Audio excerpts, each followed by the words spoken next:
Bueno, seguimos aquí en esta entrega de hoy, viernes 5 de septiembre. Aunque usted no lo crea, ya estamos 5 de septiembre y viernes. Qué bueno que llegó el viernes, la jornada de descanso. Tenemos el privilegio en la entrevista central del día de hoy de contar con una invitada de primer nivel, una mujer con una trayectoria, una impronta de aporte a la cultura, la academia, la intelectualidad y sobre todo la divulgación del pensamiento como modelo de convivencia social, los aportes de Delia Blanco. Buenos días, profesora. Buenos días a todos ustedes. Graimer, gracias por recibirme en esta inauguración mediática. Me pones una vez más en el currículum donde yo arranqué tal cosa, yo estuve allí cuando nació tal cosa. Así que con mucho gusto. Aquí está, profesora, estos estudios de Multimedia Su Mundo, que es un proceso, un ecosistema de toda esta tendencia de la actualidad de la comunicación, donde se confluyen, que es la nueva tendencia, televisión, radio, periódico digital, redes sociales. O sea, ya no hay manera, profesora, en este tiempo de abordar la comunicación si no es esa multidiversidad de tecnológica. Diversificación. Diversificación de tecnología. Sí. Bueno, sí, ya esto es lo que nos ha impuesto los desafíos del siglo XXI y de la globalización, pero también las tendencias de las nuevas ciencias tecnológicas, que hay que tomarlas en cuenta. Yo vengo de una formación totalmente clásica, pero no clasista, de humanidades, y entiendo que cada sector de pensamiento, de competencia, debe saber manejar los instrumentos. Esto es un instrumento más.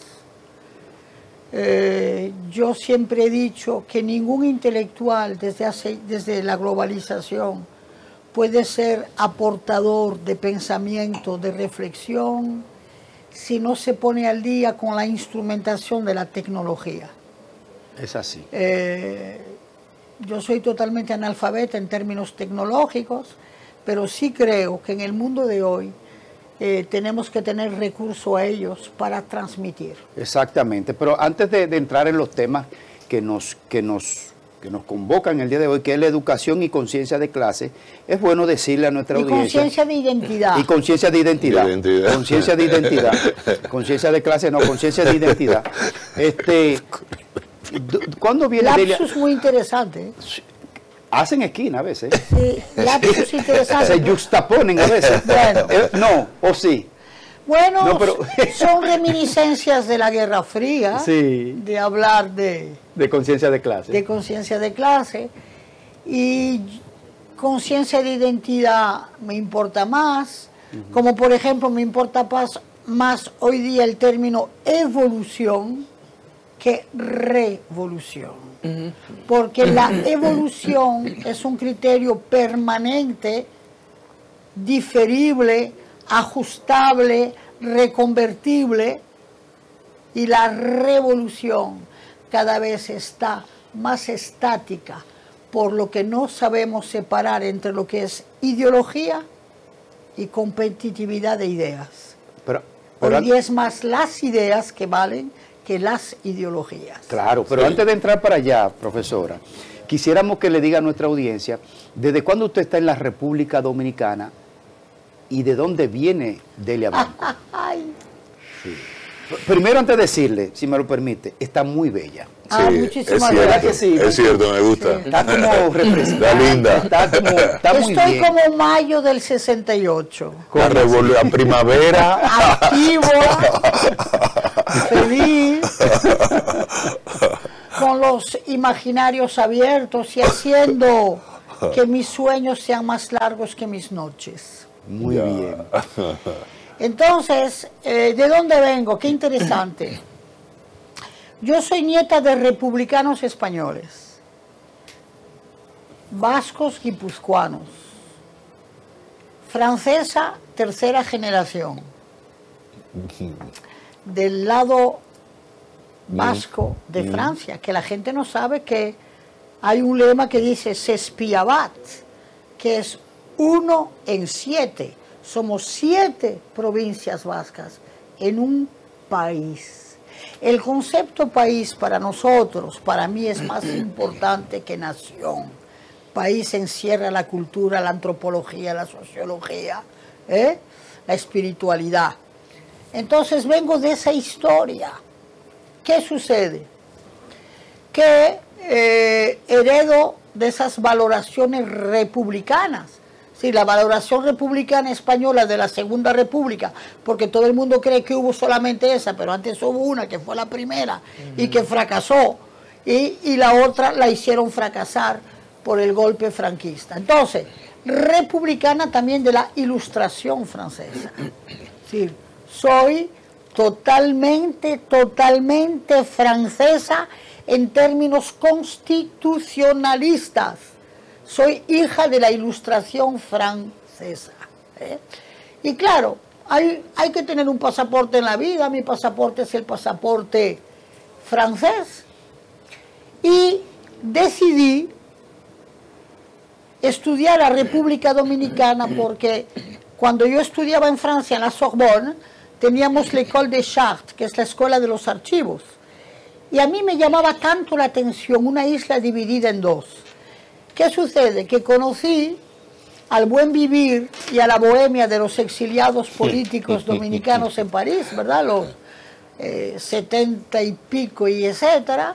Tuve la honra y el honor de conocer a Maximiliano Gómez, a César Cuevas, a gente también de los Tupamaros, a Hugo Blanco, en fin, son historias de mayo del 68 y del post-mayo. Entonces me atrajo ese rollo. Y hubo un concurso en la UNESCO para los estudiantes de archivos. Y yo presenté el tema de cómo se archivó la memoria de una división histórica, la isla. Y después les contaré cómo eso me siguió toda la vida. Bien, llego aquí a este berenjenal, a este desorden, y me apasiono, porque para un investigador no hay nada más apasionante que un desorden, entonces, llegar al archivo de la Nación y ver todos los archivos en el piso, ahí no había ni un microfilme ni nada. E hice ese trabajo y después dije, caramba, voy a seguir con esto. Y así fue como. Y el fue como vino también por razones políticas, que ustedes no lo van a creer. Soy constitucionalista, pero no soy monarquista. Yo fui a España con mis abuelos y voté por la Constitución y apoyé la monarquía constitucionalista, pero no decidí volver a España ni reencontrarme, porque soy republicana. Sí, republicana total, es decir, creo profundamente en la república y como valor. Y entonces hubo un personaje dominicano que me apasionó y que me sigue apasionando, que es José Francisco Peña Gómez. Y yo soy de esa generación, de ese mayo del 68, que cuando llega la transición democrática en Francia, llega el proyecto de la Unión de Izquierdas y las 101 propuestas de Mitterrand, me uno en el 81 a la socialdemocracia. Y se quedó aquí y plantó. Y la socialdemocracia es cultura para mí, ¿eh? Sí. Y me quedé aquí un primer tiempo como profesora de la Pucamaima, después un segundo tiempo investigando para mi tesis y finalmente hubo una aventura maravillosa que fue cuando República Dominicana postuló por entrar en el ONFED, que fue ahí donde yo lo conocí a usted, sí. Pues de entrar en el Secretariado de los Pueblos de África, Caribe, Pacífico. Y no hace casi nada, 21 años. Sí, entonces Manuel Marín González, que era el secretario, el presidente de la Unión Europea, me nombra responsable de la Fundación de los Pueblos de África, Caribe, Pacífico, donde estuve 17 años. ACP. De los ACP. Por eso usted me conoció trabajando con Onofre Rojas. Sí. Entonces yo iba y venía. Tenía mi habitacioncita permanente en el desaparecido Hotel Cervantes, la número 7. Qué linda. Yo pensé que cuando usted citaba la primavera del 68 y su estudio en la Sorbona, usted había tratado a Peña Gómez allá. Claro. Pero usted no lo mencionó, usted mencionó a Maximiliano. Sí, bueno. Pues sí, te voy a dar la respuesta. Es la respuesta de mayo del 68. Es decir, que yo tenía más pega con los radicales, con los izquierdistas. Ya. Peña era un socialdemócrata socialista que todavía yo en aquel entonces, marcada por la izquierda crítica, ¿verdad? Porque nada de la izquierda ideológica, crítica.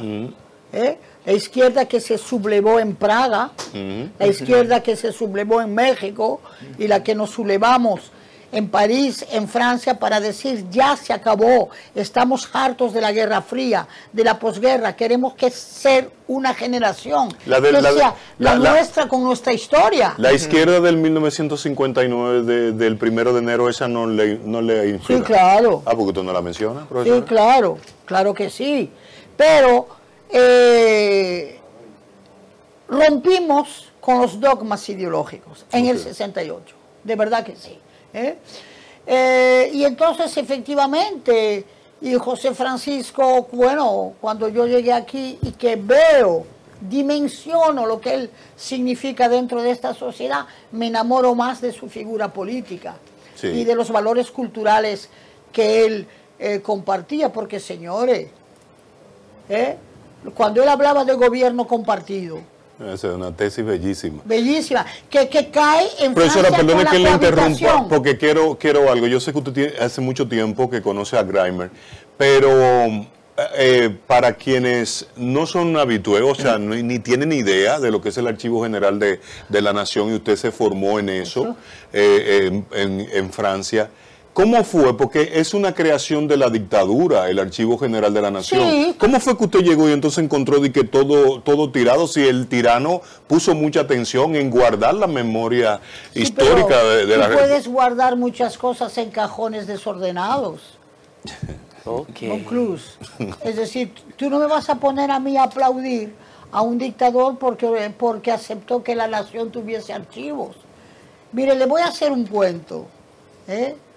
Font Bernard, bueno, no tengo que entrar en ideologías, ¿verdad? No, derechista. Ok, Jacinto Gimbernard, le voy a decir algo, porque tampoco todos los derechistas tenían que ser dictatoriales ni trujillistas. Eso no es verdad. Yo conocí a Jacinto Gimbernard en Francia, y cuando yo vengo aquí y eso es algo que yo lo debo al destino, para trabajar los archivos, Jacinto Gimbernard ve en mi pasaporte mis entradas y salidas a Praga, a Albania, a Cuba, y me dice, ay, qué linda es usted, pero mire, decláreme perdido ese pasaporte. Decláreme limpio, que yo le voy a dar su visa.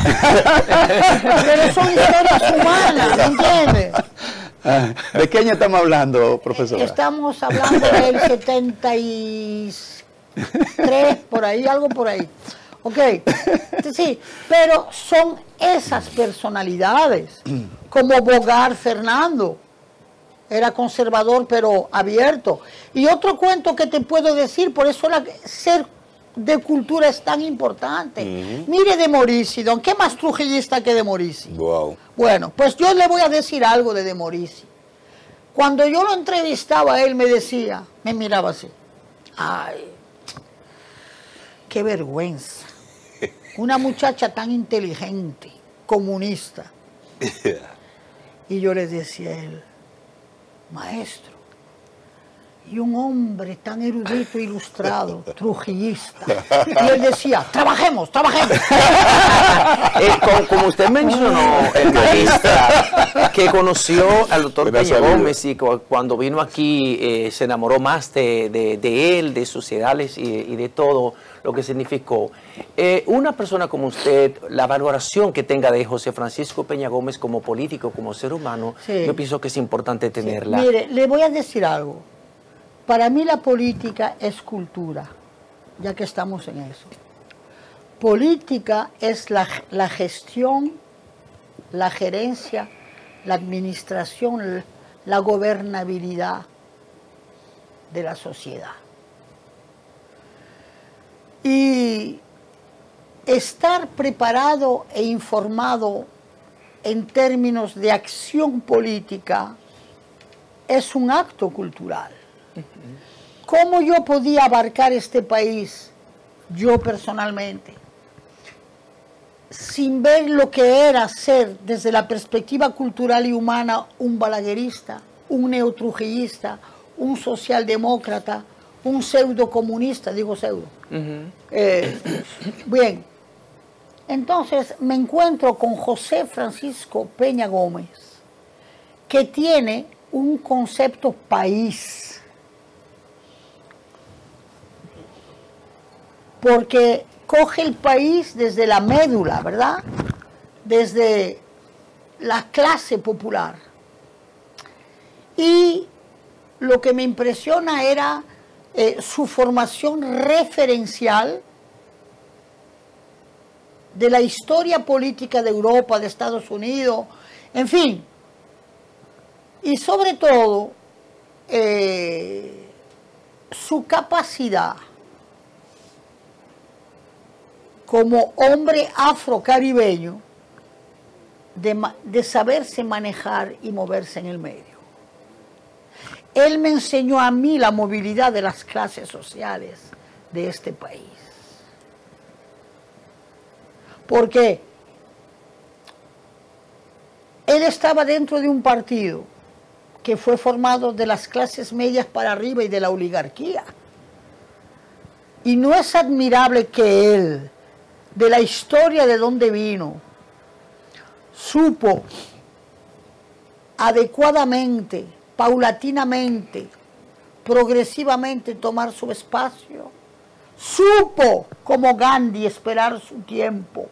Supo como Mitterrand esperar su tiempo. Supo como los socialdemócratas alemanes después del nazismo conjugar el tiempo. Y eso es un político de verdad. Porque no le interesaba llegar él, sí, le interesaba que llegara el proyecto. No sé si me da Claro, entender. ¿conversó usted mucho con Peña Gómez? Claro, porque yo con Peña, yo tuve una lapa que era el poeta Manuel del Cabral, y con su cuadernillo, no había un día que no me llevara, vamos a donde Peggy, vamos a donde Peggy, vamos a donde Peggy. Peggy ayer. Peggy Cabral estuvo aquí ayer. Sí, yo la quiero muchísimo. Sí, estuvo Peggy aquí, conversamos, pero de refilón, porque la traímos a hablar de política, pero qué bueno que la tenemos usted. Dígame algo memorable que usted diga, caramba, Peña Gómez. Mire, cuando yo llegaba a la casa de Peña Gómez, podían estar todos los compañeritos, todo el mundo. Y él, muñeca, ya voy. Y él me subía arriba, al despachito que él tenía arriba.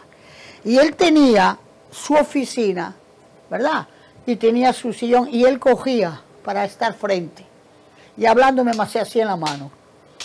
Ahora bien, Peggy supo respetar tanto esta relación. Peggy supo tener la elegancia de la discreción. Nunca se metió en esa relación. Al contrario, ella la disfrutaba. Y yo le soy muy agradecida por eso. Porque aquí el hembrismo es terrible. ¿El hembrismo? Sí, el embrismo ¿Qué es cree que eso? tú le vas a llevar la mujer. Ajá. ¿Usted me entiende? Cuando una mujer es amiga, ¿me entiende? Sí. Eso ocurría en la casa del Quisqueya, del ensanche Quisqueya, sí. esas reuniones. No, hablando serio, quiero decir que cuando llego yo aquí, pues vengo también con toda una cultura de una relación de equidad y de libertad con la cultura masculina, con los hombres y muchos amigos, mucho compañerismo con hombres, ¿verdad? En un país pasional, porque se hace ahora que yo tenga 73 años, pero cuando tenía 24, con mi melena rubia, mis suecos, mis faldas, hippie, etcétera, podía estrellar a cualquiera contra la pared, si quisiera, ¿verdad? Pero lo que me gustaba era el compañerismo, que para mí la relación hombre y mujer es una cultura que hay que enseñar desde chiquitos, que un hombre y una mujer podemos ser amigos, podemos ser compañeros, podemos ser solidarios. Precisamente, profesora, conversábamos con Peggy sobre el tema de la violencia que hay aquí.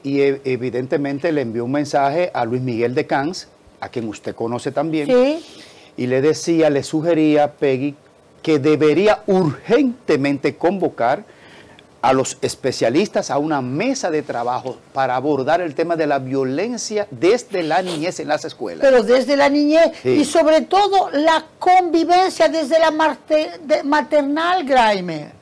En Francia, en las escuelas maternales, hay una simbiosis entre niños y niñas. Las clases de educación física juntos. Niños y niñas cocinan juntos. Yo me acuerdo chiquita haciendo crepe con mis amiguitos. Teníamos el coin cuisine, el rincón cocina. Y teníamos el rincón libros. Y nos leíamos historias entre niños y niñas. Sí. Entonces... Pero yo me gustaría que usted, al igual que Peggy aquí ayer, porque a nosotros nos gusta comprometer al invitado con el tema que trata. Ese mismo mensaje, ¿qué mensaje usted le dice a Luis Miguel de Camps ante esta difícil situación de tanta violencia? Bueno, Graimer. ¿Usted lo conoce a él? Sí, claro. Graimer. Es que el problema va más allá de Luis Miguel. ¿Cómo tú pides paz, convivencia en escuelas con sanitarios sucios, infrecuentables, donde ya el medio ambiente educativo es agresivo? No se puede. Hay que empezar por higienizar físicamente la educación, para entonces higienizar el cerebro, cuerpo sano en una mente sana. No lo tenemos aquí, ni que sea pública, ni que sea religiosa, ni que sea privada la institución. Y hay esquemas de la referencia pedagógica y de la cultura pedagógica, de la ética y de la moral. Chiquiticos, hay que dar el recurso de los derechos. Es decir, cuando ya un niño tiene el instinto de que está empujando a una niña en una filita, tienes varios métodos pedagógicos. Tienes uno que le dicen a la niña, empújala, empújalo tú también. No. Tienes otro. No tienes derecho de empujarme. La expresión francesa, tener el derecho de, tu n'as pas le droit de. Desde chiquitico, tú ves a los niños decirse entre ellos, tu n'as pas le droit. No tienes el derecho de hacerme tal cosa. ¿Me entiendes? Entonces, realmente, Realmente, es que hay que rehacer el proyecto educativo. Wow. En logística, en pedagogía. ¿Dónde están las escuelas normales? ¿Dónde están las pasantías para los maestros? Aquí la gente es maestra con un título universitario y tú con un título universitario vas a ser profesor. Tú tienes que tener capacitación y tú como maestro tienes que tener inspectorías.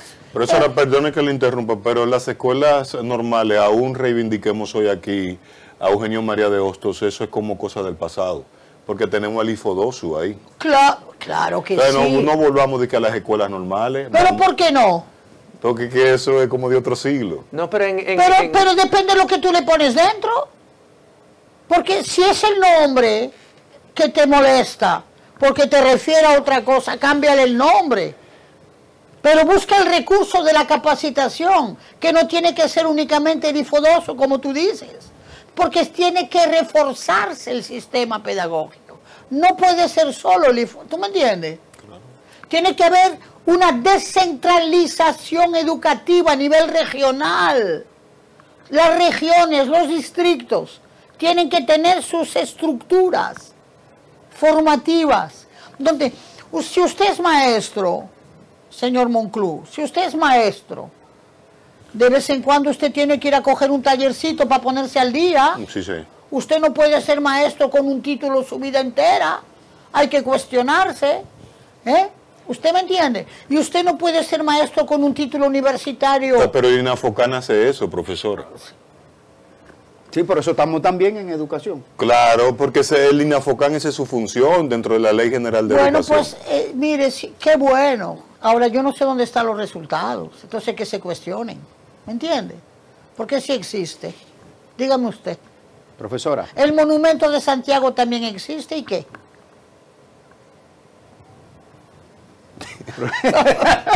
Profesora, tenemos que hacer una pausa. Sí. Y para que entremos de lleno en el tema De la identidad. de la de identidad, pero usted mencionó... Fui demasiado fuerte, quizás. No, usted está muy bien, está profesora. Usted mencionó su relación con Peña Gómez. Sí. Pero antes de irnos a la pausa, para que vengamos con el tema central, porque tenemos que hacer una pausa ahora. ¿Usted nunca ha hablado o no le ha escuchado hablar de si usted llegó a conversar o no con Joaquín Balaguer? Y se conversó alguna vez también a profundidad con el profesor Juan Bosch. Yo no la he escuchado. ¿Alguna vez lo hizo? Y con Leonel. No, pero Leonel es de ahora. Sí, claro que sí. Sí. ¿Con Juan Bosch?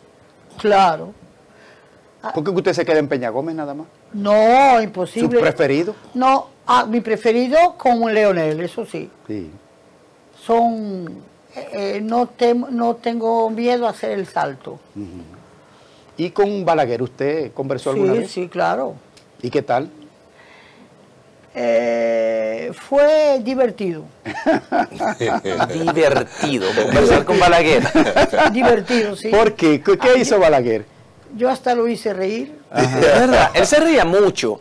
Pero ¿y cómo lo evaluó a usted a él como político, con el proyecto de nación que en el aplicó? 86 escribí ¿Están grabando? Estamos al aire. Tengo el aire todavía. Yo en el 86 escribí un artículo en el periódico El Sol, que para mí es el mejor recuerdo de mi formación, de cómo se comunica en este país, porque eso era una cosa. Eso era 100 años de soledad. El Sol. Bien. Era como vivirlo, ¿no? Entonces yo escribí un artículo, José Francisco Peña Gómez, un líder histórico para mañana. Y hubo una persona cuyo hijos y descendencia está viva todavía, que no voy a nombrar, que me hizo saber y me dijo, pero Balaguer le provocó mucho ese artículo tuyo, y dijo, ¿y quién será Yo esa sé quién joven? fue. Yo La sé quién quiero fue. conocer. Entonces, digo yo, no, pero yo sin problema. Y me lleva al palacio. Y Balaguer me dice, Entonces una mujer tan bonita como usted es negrista. Óigame ese adjetivo. Uy. Digo yo, negrista. Qué epíteto tan feo en un hombre tan erudito como usted. Ahora bien, déjeme yo entender lo que me quiere decir. Usted me quiere decir a mí que apoyo a un dirigente de la Internacional Socialista que es negro. Entonces yo le digo a usted, honorable, que lo apoyo por ser socialdemócrata. Y me honra que sea negro. Ahora, cambiemos el adjetivo. Y ahí dijo él, bueno, vamos a despedirnos. Usted es un medio insolente, pero la perdono. Digo, como así mismo lo es usted. La inteligencia mueve los mismos caminos, pero a veces con oposiciones. Sí. Negrista, usted sabe lo que es esa palabra. Pero le gustó cuando le dije eso. ¿Y se acabó la conversación ahí? Sí, pero después lo he vuelto a ver. Ah. Como 9 años después, hay aquí el encuentro de los ACP y yo tengo que organizar en las ruinas de San Francisco el evento que se llamaba África Ando. Y están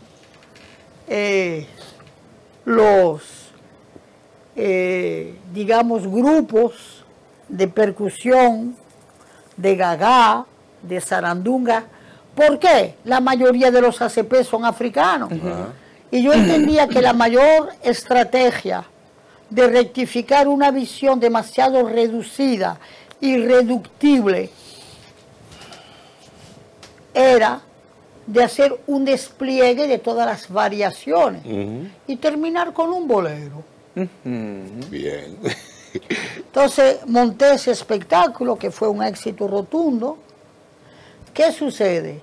Que los grupos que traje de Gagá de la Ceja, después de ensayar, se tiraron por toda la zona colonial bebiendo. Es normal. ¿Ok? Ese es su ritual. Y entonces me los llevan presos a todos. Yo Ay, Dios mío. recuerdo. Yo lo recuerdo. Y aquel entonces era Villanueva, que era el ordenador. Sí, sí, Roberto Villanueva. Sí, digo yo, y le digo, Max, dice, hay que ir inmediatamente al palacio. Vamos a decirle a Villanueva para que lo... Cuando llego al palacio, me dice Balaguer, ¿otra vez usted? digo, ahora es más complicado.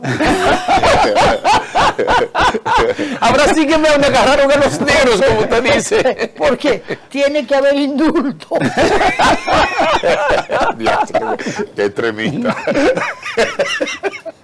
Vamos a hacer una pausa. Y dice, resuélvale el problema. Vamos a hacer una pausa. Qué hermosa conversación con la profesora Adela Blanco. Espérate, un indulto para bailadores de Gagá. Muy extremista. Pero yo tengo un libro que se llama Cuentos Negros de una Mujer Blanca, que Yo se agotó, creo que pero eso está ahí. Yo lo he visto. Educación y conciencia de identidad. Vamos a hacer una pausa y esta maravillosa conversación con la profesora Adela Blanco. El tema que nos convoca, vamos a hablar más adelante, otro día, porque vamos a tratar con la profesora, si nos da la oportunidad de, con cierta recurrencia, no estática en el tiempo, pero las veces que sean necesarios, poder conversar con la profesora Adela Blanco y generar todos estos temas de contenido. Se nos quedó el tema de Juan Bosch, pero lo vamos a dejar para una próxima, su cercanía con el profesor Juan Bosch. Pero permítame decirle desde ahora, don Graimer, para que quedemos claros con esto. Mi relación con Juan Bosch fue única y exclusivamente literaria. Y lo puedo decir porque yo le decía siempre, estoy visitando al escritor. ¿No le simpatizaba políticamente? El temperamento. Demasiado jefecito y modelito. Como que no dejaba... Había... Y nunca le perdonaré cuando dijo que la izquierda eran garrapatas. ¿Nada? Garrapatas. Garrapatas. Ajá. Y no era generoso. No era generoso con Peña, ni... Pero sí como escritor. Como escritor, es decir, la cuentística de Juan Bosch es universal. El que no esté posicionado es que no han tomado la responsabilidad de hacerlo. Pero aquí hay dos cuentistas, narradores, que son sublimes. Para mí, el más grande es Virgilio Díaz Grullón, ¿verdad? Y Bosch, como, por ejemplo, hay un cuento de Bosch que se llama El hombre que lloró, es de pegarse un tiro, porque él lleva eso como una película de suspense, el exiliado que ve a un niño andar en bicicleta, correr en bicicleta, y no lo sabe identificar, y después se entera que era el hijo que dejó atrás en el exilio y no lo reconoció. Sí, dice tanto eso. Sí. Y ¿cómo se llama? Bueno, pero Virgilio Díaz Grullón, Dios mío, el tratamiento de los celos que da, del alcoholismo, de la enajenación, es decir, es inolvidable. Pero vamos a abordar más adelante en otra entrega, porque esto vamos a considerarlo como una entrega cultural. Juan Bosch y esas relaciones. Sí. Lo he querido mucho, es que esté claro. Que algunos dicen que la política nos robó quizá un premio Nobel. ¿De quién? ¿El premio Nobel a quién? A Juan Bosch. Que si se hubiese concentrado solo en la literatura. Eso lo hablaremos en el aborde. Le voy a decir que había otras competencias. Muy bien. El tema de la educación, ya usted nos dio un avance en el proceso pasado, pero la educación desde el concepto de vista de la administración y del abordaje desde el Estado, del concepto, pero la educación que hoy abordamos es la educación como concepto universal. Sí. Y el tema de la identidad. Claro. ¿Está en crisis la educación como concepto? La educación aquí en el país. En general. No está en crisis, está en cuestionamientos. Hay cuestionamientos, porque como por ejemplo tú abarcas de cómo se está perdiendo la ortografía, de cómo se está perdiendo la semántica, cómo se está perdiendo el arte de hablar, la elocución, el léxico, el lenguaje. Entonces sí, Graimer, ahí hay una crisis, porque nuestros niños, nuestros hijos, con la tecnología y el chip, ¿verdad?, están perdiendo el arte de hablar.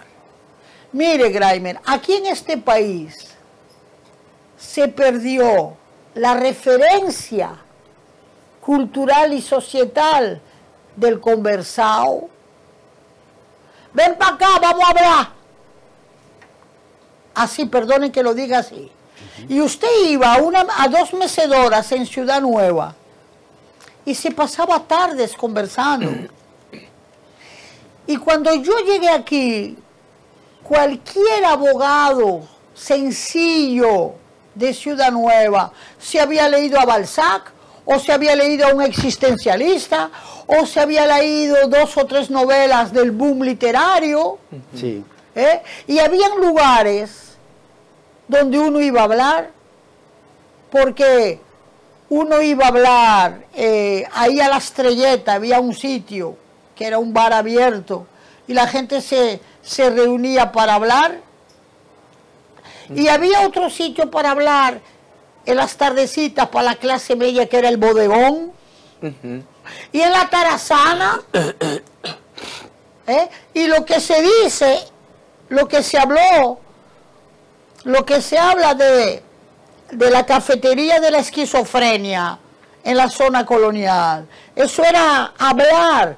Yo conocí ahí a Chito Enríquez, he tenido conversaciones imborrables en mi memoria sobre la historia.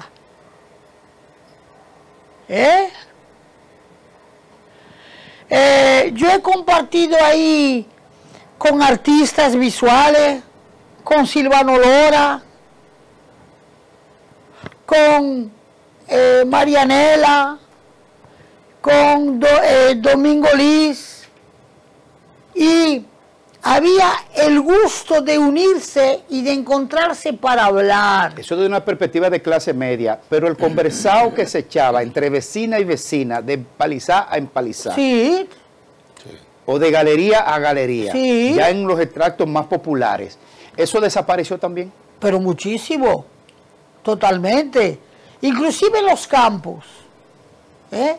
En los campos. El reunirse debajo de una mata para hablar y tirar las piernas así, que tú encontrar gente así, ya casi eso no aparece.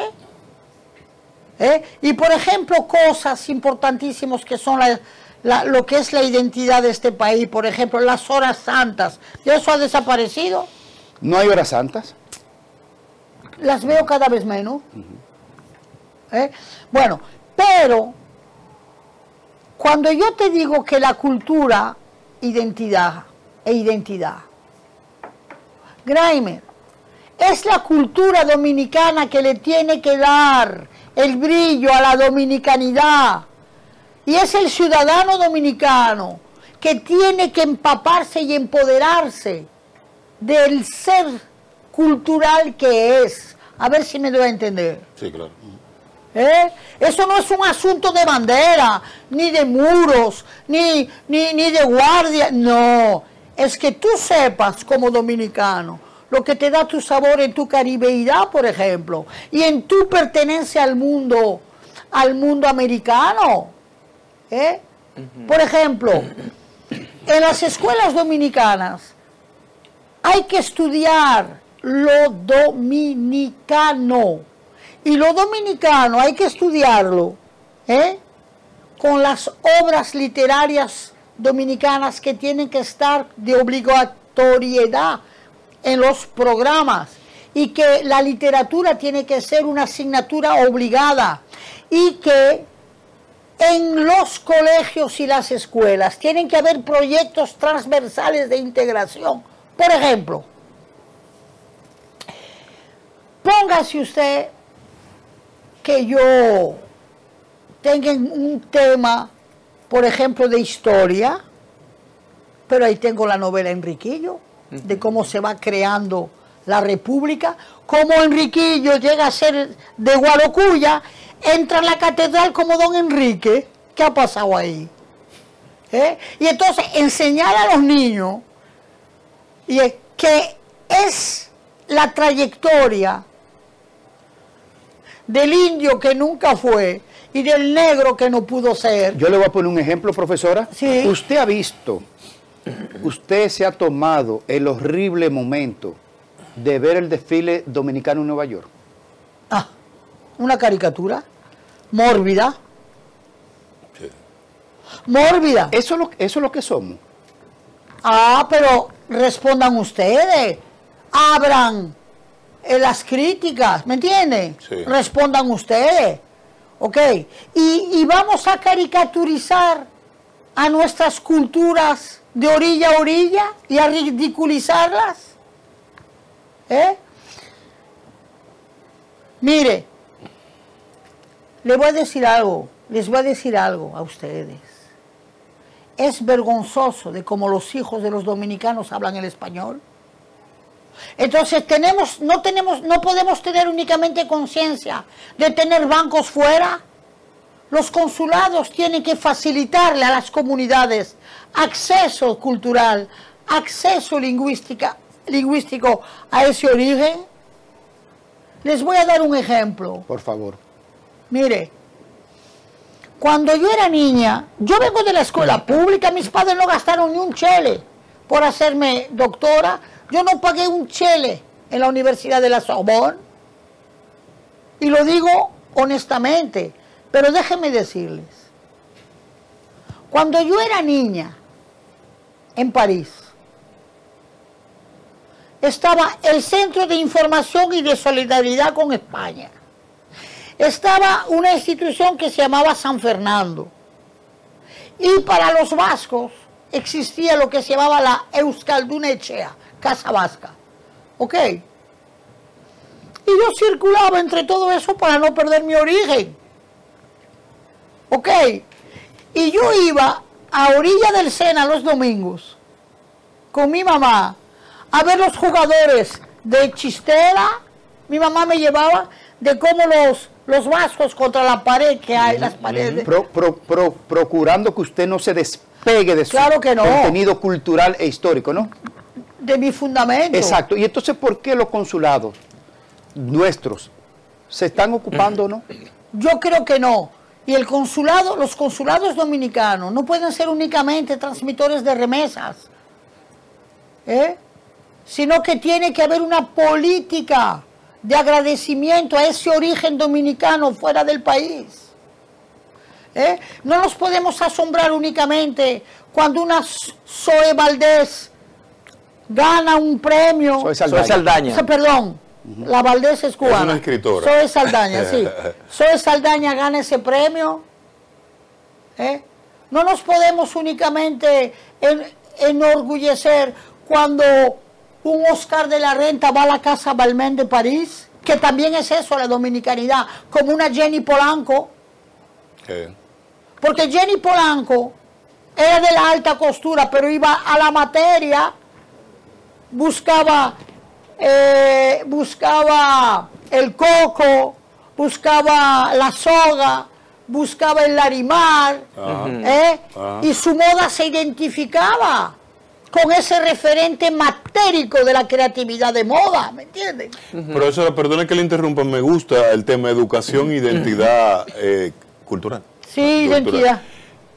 En estos días vino por acá un reverendo haitiano que estudió teología aquí y hace su práctica, Edwin Parinson. Y sí, alguien me dijo, aquí, yo lo conozco. Sí, alguien me dijo cuando él terminó, ¿por qué no le formularon la pregunta sobre el gagá?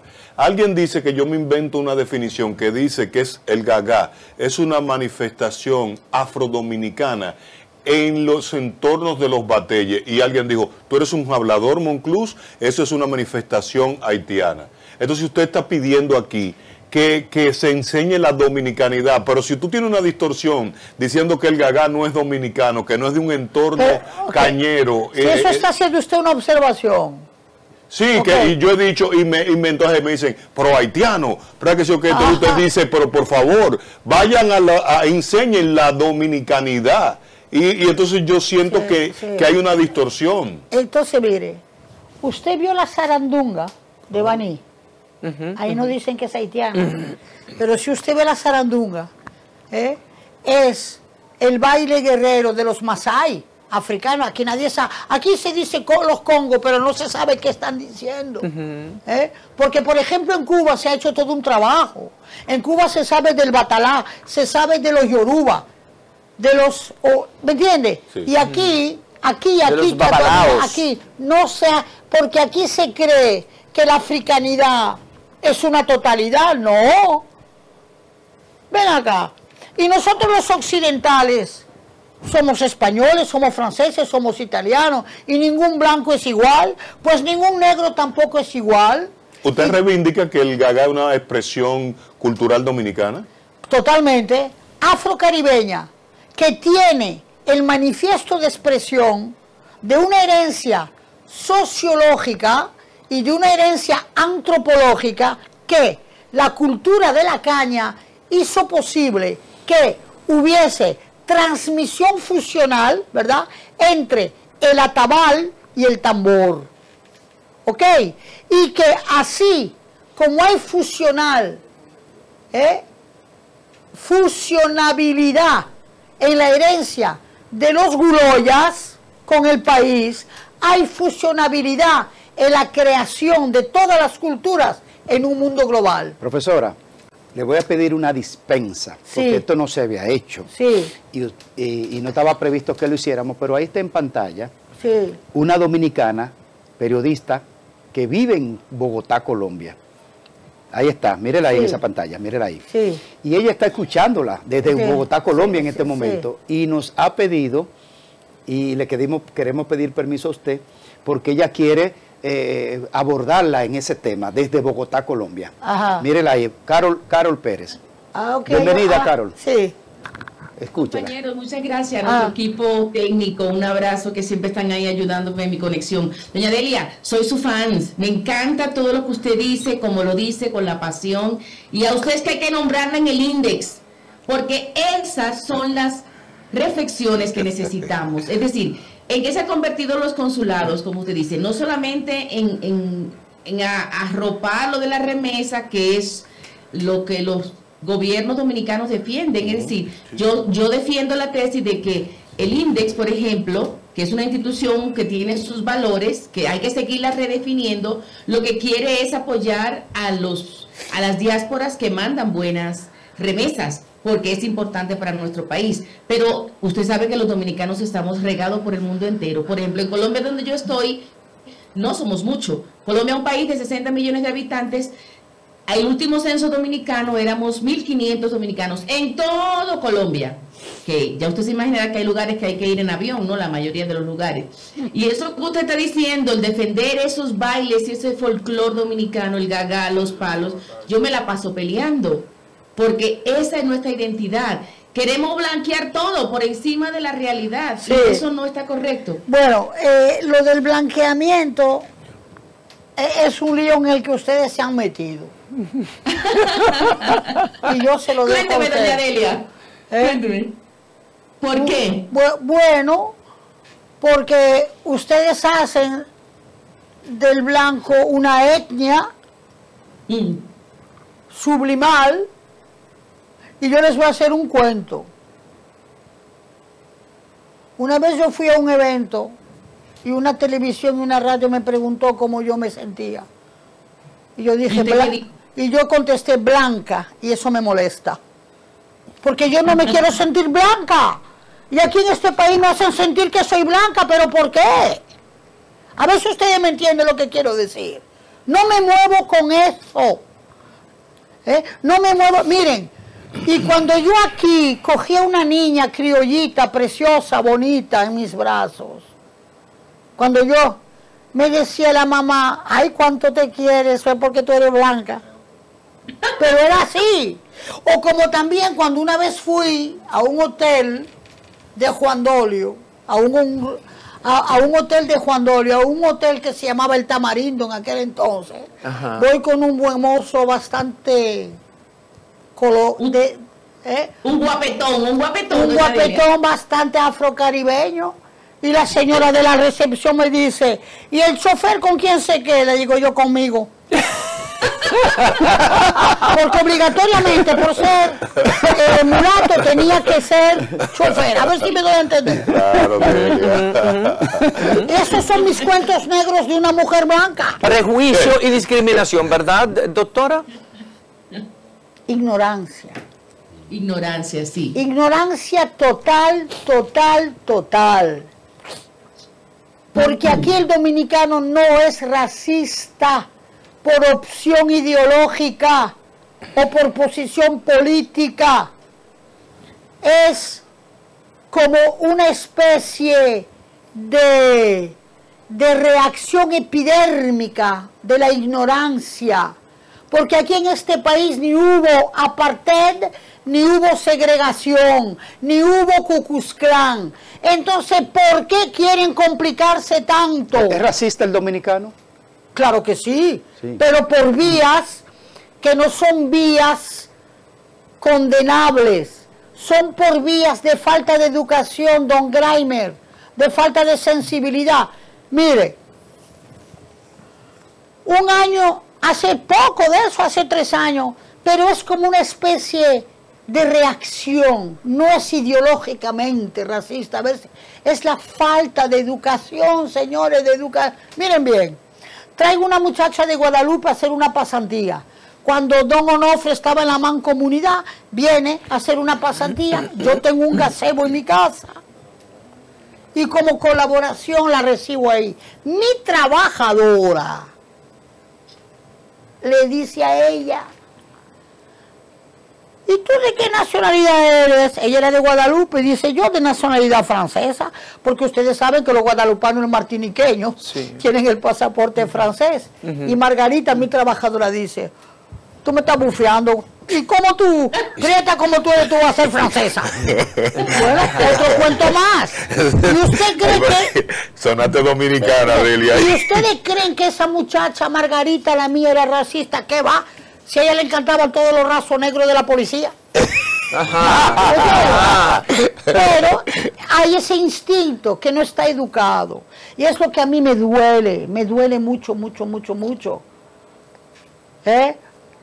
O esas expresiones en el día de hoy, el grajo.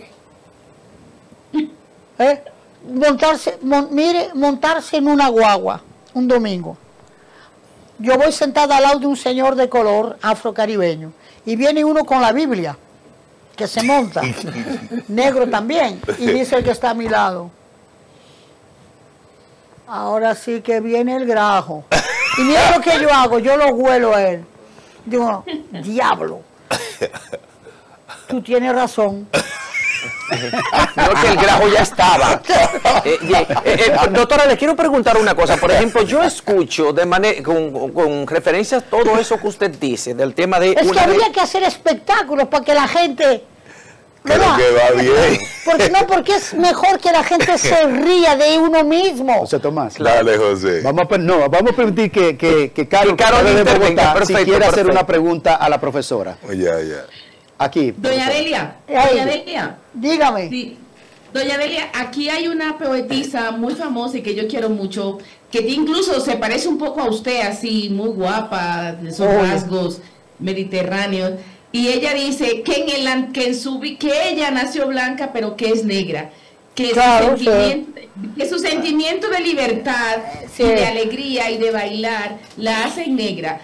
Usted también es así como esa poetisa colombiana, si en su corazón y en su alma hay una negra permanente ahí. Miren, yo soy tan respetuosa de los espacios culturales como de los espacios políticos, que yo no me voy a negar que soy una occidental, ¿verdad? Pero totalmente compatible con la diversidad. Y uno de los aspectos de la diversidad que más me atraen es la cultura afroamericana, la cultura afrocaribeña, y en términos generales me atraen profundamente en este siglo XXI toda la fusión de cultura. Por ejemplo, que me digan que una muchacha que está ganando el Open femenino de Estados Unidos es japonesa con el color que tiene.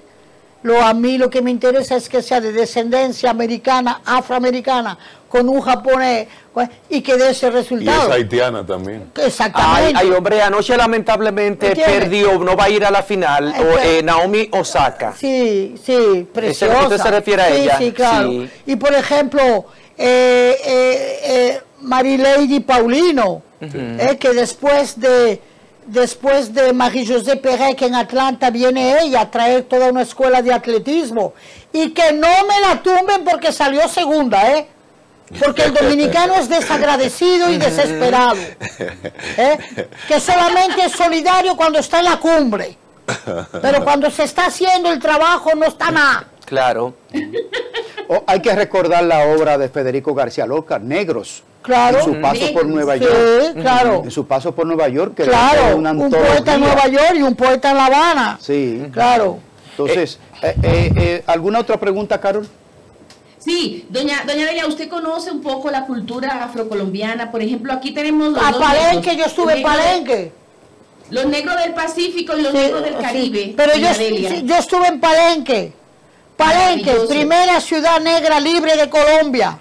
Así es, donde nació Pambelé. Así es. Yo estuve allá. Pero doña Delia, los negros del Pacífico tienen características y otro swing, otro sabor.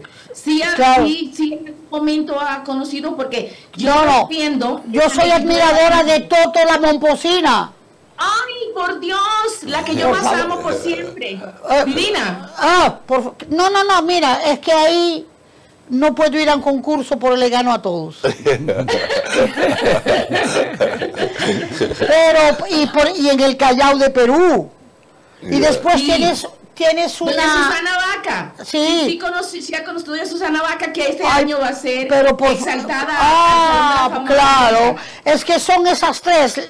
La Momposina, Susana Vaca y la cubana Portuondo. Omar Portuondo. Ok, es decir, bueno, pero La tripleta. sí, pero ustedes tienen una joya en este país que es Xiomara Fortuna. Ay, sí. Uf, sí. Ay, por favor. Esa Xiomara es otra. Fortuna, que yo la produje casi durante 6 años cuando estaba en los ACP.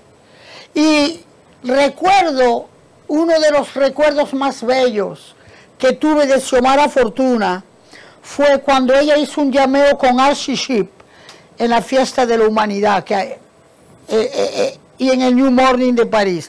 Y otro recuerdo que tengo de ella es en el Boulevard Voltaire de París, cuando intervinieron en Irak en el 91, y ahí mismo ella le nació una canción ahí que dice: el mundo amenaza con que se va a acabar, y yo digo que no, ahí le nació esa canción. No, claro, tenemos a Xiomara Fortuna, que es la voz negra del Caribe hispano. Claro.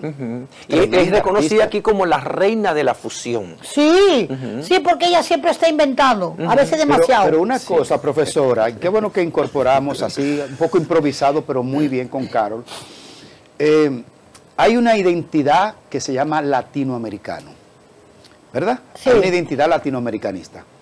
Con todas estas nuevas corrientes de situaciones por donde anda el mundo, le quiero hacer una pregunta, 2 elementos en una pregunta. ¿Sigue permanente, sigue existiendo aún en la identidad latinoamericana, y si la identidad dominicana se está diluyendo? No, sigue existiendo la identidad latinoamericana en la evolución del mundo, perteneciente al mundo. Ahora, esa identidad latinoamericana está perdiendo la complicidad con la democracia. ¿Está confundiendo? ¿Eh? ¿Cómo es que usted dice? Está perdiendo. Está perdiendo. Sí, porque las democracias se están debilitando mucho, entonces las valoraciones culturales también se debilitan, ¿me entiende? Porque no estamos en los años 60, 70, de 7 días con el pueblo, y otras reivindicaciones más que hacían justamente que lo cultural era una reivindicación política, el derecho de ser latinoamericano, el derecho de ser uno.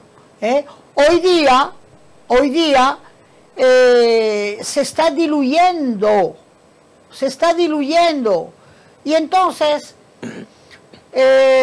lo que sí sigue fuertemente anclado y divulgado es la literatura latinoamericana en el siglo XXI. ¿Y la dominicanidad está amenazada? La dominicanidad no está amenazada, está altamente comprometida. ¿Por qué? Por el ahogamiento que le da el nacionalismo patriotero. Y que ese nacionalismo patriotero tiene que permitir que la dominicanidad sea una descentralización con el Estado, que sea un conocimiento de toda la territorialidad, y que la dominicanidad tiene que ser un compromiso pedagógico y educativo. Que yo digo que hasta en una escuela pueden poner a los niños a hacer un yaniquey. En una escuela pueden poner un carrito de frío. ¿Me doy a entender? En una escuela pueden haber clases de baile de Sarandunga y también de Gaga, ¿por qué no? Claro que sí. Porque tiene que haber también a través de la educación el referente asignado a la cultura. ¿Y el merengue y la bachata, profesora? También, claro que sí, Llegamos pero no el merengue de salón, llegamos, no. el merengue de la línea, el perico ripiao y el merengue que se bailaba en el típico dominicano y en el gallinero de la feria. Despide, por favor, Dios mío. Carol, despide a la profesora Delia Blanco desde Colombia, por favor. Doña Delia, qué gusto, estoy Gracias. feliz de haber coincidido con usted. Cuando ahí. vaya a Colombia le voy a decir a Graeme que me dé su contacto porque me van a invitar a Cartagena de Indias, a Alfonso Múnera. Aquí le espero y quiero hacerle una última pregunta. A ese nacionalismo que usted dice patriotero, yo le puse nacionalismo rancio y quisiera preguntarle que un elemento que podamos cuidar la convivencia entre esa cultura negra dominicana y los haitianos, nuestros hermanos haitianos, que tenemos que convivir de alguna manera, un elemento para Para la esa próxima, convivencia. profesora, porque llegamos al final. Pero mira, pero desde ahora te digo algo. Ajá. Para poder hacer eso, Haití tiene que volver a ser Haití. Bueno, Y excúsame. gracias. Dijo mucho. Gracias, profesora Delia Blanco. Gracias por esta importante participación. Gracias a Carol Pérez desde Bogotá, Colombia. A ustedes gracias. Nos vemos el lunes con una tremenda entrega más de No, es que Matutino Su Mundo.